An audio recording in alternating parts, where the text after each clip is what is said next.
तो कल का मैच कैसा रहा हैदराबाद और एलएसजी का। सबको तो यही लग रहा था कि हैदराबाद बहुत बड़ा स्कोर खड़ा कर देगा और एलएसजी इस मुकाबले को हार जाएगा, लेकिन जैसा कि हेड टू हेड का रिकॉर्ड बताया था कि हेड टू हेड रिकॉर्ड्स में हैदराबाद से एलएसजी आगे है, तो एलएसजी को कम आंकना भाई सही नहीं है।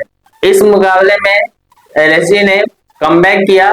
तो ये लग रहा था कि जिस तरह से पिछला सीजन का मैच हुआ था जिसमें एलएसजी को 10 विकेट से एसआरएच हराया था, शायद कुछ उसी तरह से मुकाबला देखने को मिल सकता है, लेकिन एलएसजी ने सभी चीजों को पलट के रख दिया और बेहतरीन कमबैक किया है। जहां पिछले मुकाबले में एलएसजी को हार मिलता है, वहीं इस मुकाबले में एसआरएच को बता दिया कि भाई हम भी कम नहीं है। जिस तरह से तुम्हारे बल्लेबाज चौके और छक्कों की बरसात कर सकता है, उसी तरह से हमारे पास भी वैसे ही बल्लेबाज है। और निकोलस पूरन ने इस चीज का मुंहतोड़ जवाब दिया और सभी को दिखा दिया कि निकोलस पूरन जब तक है टीम में तब तक एलएसजी किसी से भी कम नहीं है।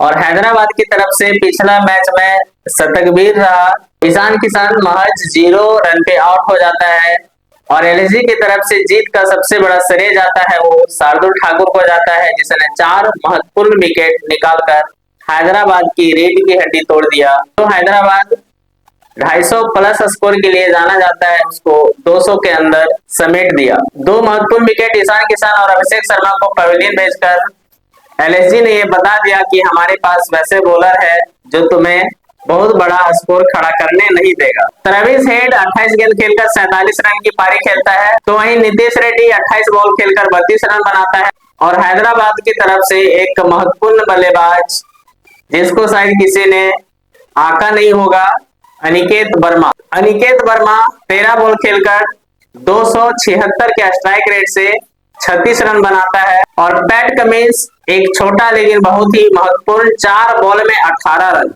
450 के स्ट्राइक रेट से 4 बॉल में 18 रन बनाता है और 9 विकेट खो करके 20 ओवर में 190 रन बनाता है और एलएसजी के सामने 191 रन का लक्ष्य रखता है। तो इस मैच में चेस करने उतरी एलएसजी की तरफ से मिचेल मार्श जो 31 बॉल में 52 रन का महत्वपूर्ण पारी खेलता है और इस जीत का दूसरा बड़ा हीरो एलएसजी की तरफ से निकोलस पूरन, तो जब तक क्रीज में रहता है बॉलरों को परेशान करके रख देता है।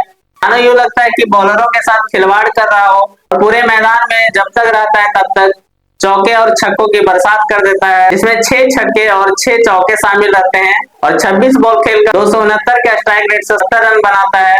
तो वहीं पिछला मुकाबला में भी 35 बॉल में 75 रन की पारी खेला था। हैदराबाद की तरफ से पैट कमिंस 2 विकेट निकालने में कामयाब होता है और एलएसजी महज 5 विकेट खोकर 16.1 ओवर में ही जीत हासिल कर लेता है। यानी कि इसमें 230-40 का भी रन चेस रहा था, तो शायद एलएसजी इसको आसानी से चेस कर सकता था। तो ये था कुछ हैदराबाद और एलएसजी की कहानी, लेकिन आज हम लोग जानने वाले हैं 28 मार्च को होने वाला 8वां मुकाबला जो 2 बड़ी टीमों के बीच में होने वाला है, आरसीबी और चेन्नई के बीच। दोनों टीमें अपने पहले मुकाबला जीत कर आया हुआ है और दोनों का कॉन्फिडेंस हाई लेवल पे है। आरसीबी जहां पे पूर्व चैंपियन कोलकाता को हरा करके आया है, तो वहीं चेन्नई मुंबई को हरा करके आया है और दोनों का कॉन्फिडेंस हाई है और दोनों कप्तान अपने दूसरी जीत के लिए मैदान में उतरेगा। और इस मैच में कौन किस पे भारी पड़ेगा, दोनों का अभी तक का रिकॉर्ड्स कैसा है, इन सभी चीजों पे हम लोग बात करेंगे। कौन सा खिलाड़ी बेहतर परफॉर्म करने वाला है, कौन सा खिलाड़ी आपको अच्छे पॉइंट्स देके जाएंगे, इन सभी चीजों पे हम लोग बात करेंगे।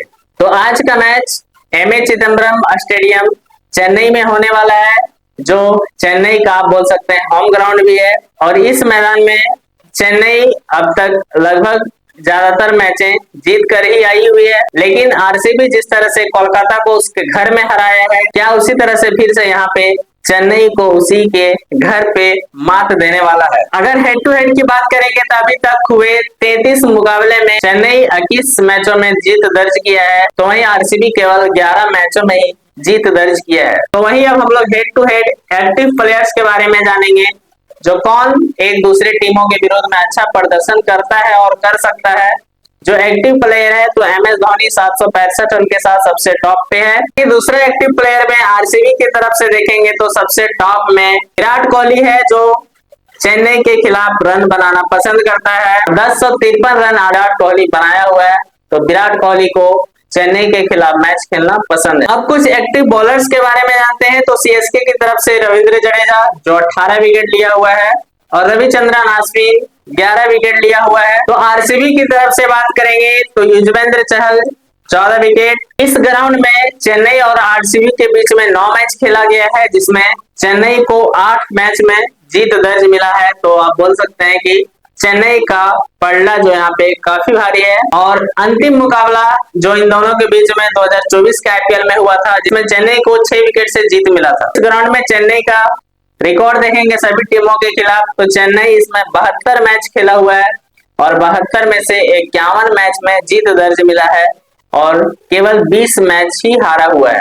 इस ग्राउंड में 2024 से लेकर अब तक का अगर रिकॉर्ड देखेंगे, 2024 से लेकर अब तक 11 मैच खेला हुआ है, जिसमें पहले बैटिंग करने वाला टीम को केवल 1 मैच में जीत दर्ज मिला है, और वहीं बाद में बैटिंग करने वाला टीम यानी कि चेस करने वाला टीम को 8 मैचों में जीत दर्ज मिला है।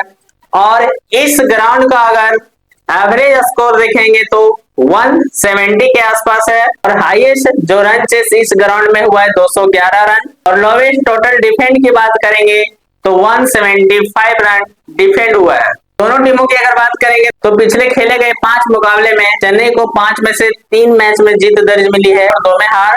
तो वहीं आरसीबी को 5 में से 4 मैच में जीत दर्ज मिली है, और केवल 1 मैच में हार मिली है। तो आप बोल सकते हैं कि प्रेजेंट में आरसीबी काफी मजबूत सिचुएशन में है, और यहाँ पे चेन्नई को कड़ी टक्कर दे सकता है, और हो सकता है चेन्नई को उसी के घर में जाकर के कोलकाता के जैसे मात दे दे।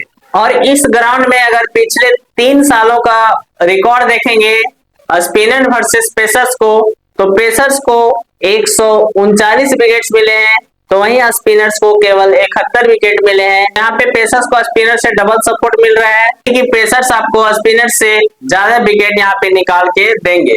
बाकी स्पिनर्स के लिए भी अच्छा खासा सपोर्ट मिलता है, तो स्पिनर्स भी ठीक ठाक विकेट निकाल के आपको दे सकते हैं। अब अंतिम में हम लोग जाते जाते प्लेयर बैटल के बारे में बात कर लेते हैं। कौन सा खिलाड़ी खास रहने वाला और बेहतर परफॉर्म करने वाला है, और कौन सा बॉलर कौन सा बैटर के लिए खतरा रहे। तो विराट कोहली वर्सेस रविंद्र जडेजा। विराट कोहली के लिए यहाँ पे रविंद्र जडेजा खतरा रहने वाले हैं, फिल साल्ट के लिए खलील अहमद खतरा रहने वाले हैं, और शिवम दुबे के लिए जोश हेजलवुड, और एमएस धोनी के लिए यश दयाल। तो वहीं रजत पाटीदार के लिए नूर अहमद। तो वहीं अगर दोनों टीमों की प्लेइंग 11 की बात करेंगे तो सीएसके की तरफ से सचिन रविंद्रा, कप्तान Ruturaj Gaikwad, Rahul Tripathi, Shivam Dube, Deepak Hooda, Sam Curran, Ravindra Jadeja, MS Dhoni, R Ashwin, Nathan Ellis और नूर अहमद। तो वहीं आरसीबी का playing 11 Phil Salt, Virat Kohli, Devdutt Padikkal, Rajat Patidar, Liam Livingstone, Tim David, Jitesh Sharma, Krunal Pandya और भुवनेश्वर कुमार अगर फिट नहीं होते हैं तो फिर रसिक शर्मा, जोश हेजलवुड, यश दयाल और श्रेयस शर्मा। तो फिलहाल दोनों टीमों की तरफ से जो अच्छे फॉर्म में है, जिसमें सचिन रविंद्रा, विराट कोहली, फिलिप साल्ट, ऋतुराज गायकवाड़, रजत पाटीदार और रविंद्र जडेजा। तो वहीं कैप्टन के लिए आप सचिन रविंद्रा, विराट कोहली, रजत पाटीदार और ऋतुराज गायकवाड़ में से ट्राई कर सकते हैं।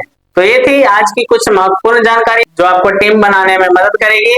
तो चलिए आज के लिए बस इतना ही, फिर मिलते हैं हम लोग अगली वीडियो में नई जानकारी के साथ। तब तक के लिए जय हिंद, वंदे मातरम।